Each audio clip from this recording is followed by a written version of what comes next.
Hello నమస్తే అండి, welcome back our channel. ఈరోజు మనం క్యాప్సికమ్ కర్రీ అయితే ప్రిపేర్ చేసుకుందామండి. ఈ కర్రీని మీరు ఎప్పుడు తిని ఉండరు, ఇలా కూడా చేసుకొని ఉండరు. ఒకసారి అయితే నేను ఏ విధంగా చేస్తాను అనేది ఫస్ట్ నుంచి లాస్ట్ వరకు అయితే చూడండి. అదేవిధంగా మీరు కూడా చేసుకోండి. ఎలా వచ్చింది అనేది నాకైతే కమెంట్ చేసి చెప్పండి. ఇప్పుడు ఒక పాన్ తీసుకున్నానండి. దాంట్లో 2 స్పూన్స్ ఆయిల్ మాత్రమే వేశాను. దాంట్లో ఆవాలు, మినపప్పు, జీలకర్ర, పచ్చిశనగపప్పు అన్నీ కూడా పావు స్పూన్ వరకు వేసి మొత్తం తాలింపు అయితే పెట్టానండి.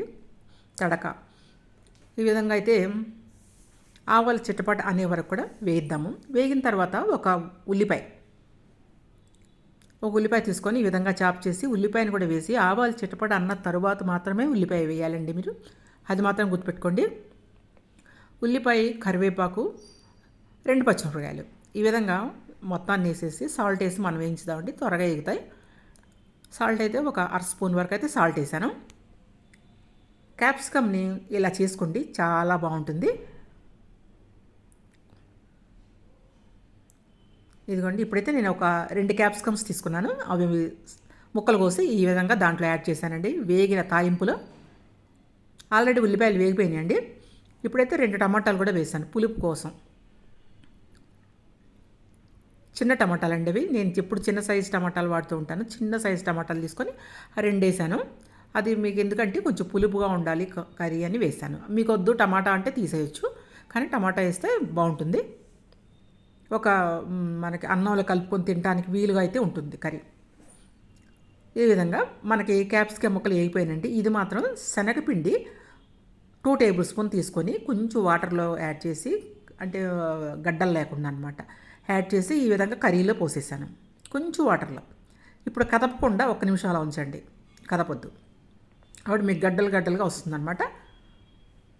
చాలా అప్పుడు మీకు సపరేట్ మీకు క్యాప్సికమ్ ముక్క ఉంటుంది, సపరేట్గా శనగపిండి ముక్క ఉంటుంది. అప్పుడు చాలా చాలా బాగుంటుందండి. ఈ కర్రీని మీరు తప్పక మీరు తయారు చేసుకొని తినండి. సూపర్ టేస్ట్గా ఉంటుందండి.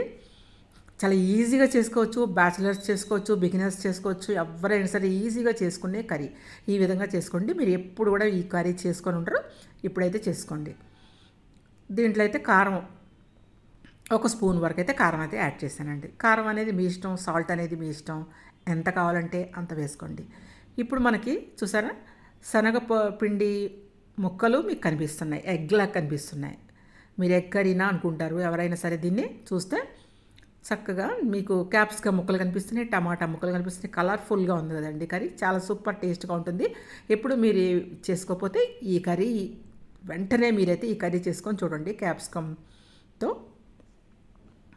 చూసారు కదా, ఈ విధంగా వేగిపోయిందండి. ఆల్రెడీ ఈజీ, త్వరగా మన క్యాప్సికమ్ త్వరగా మెత్తబడిపోతుంది అనమాట. అయిపోయిందండి కర్రీ, రెడీ అయిపోయింది. దీంట్లో మనం ఇప్పుడు కొత్తిమీర కొంచెం వేసుకుందాము, పైన గార్నిష్ చేసుకుందాం. ఎమ్మీగా ఉండే సూపర్ టేస్ట్గా వెరైటీగా ఉండే క్యాప్సికమ్ శనగపిండితో కర్రీ చూడండి ఏ విధంగా ఉంటుందో. అంతేనండి, మీరు ఇంకా కర్రీని అయితే సర్వ్ చేసుకోవచ్చు ఈజీగా. చూసారా, 5 నిమిషాల్లో.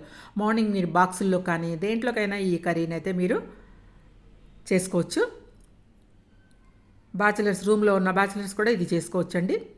వాళ్ళకి వంట రానప్పుడు కూడా ఇలా ఇటువంటిది చేసుకోవచ్చు. బిగినర్స్కి అయితే ఇంకా ఈజీ. ఈ విధంగా అయితే చేసుకోండి. ఎమ్మీగా ఉంది కదా కర్రీ. నేనైతే బౌల్లోకి సర్వ్ చేశానండి కర్రీని. ఓకేనండి, thank you watching my video. Bye bye.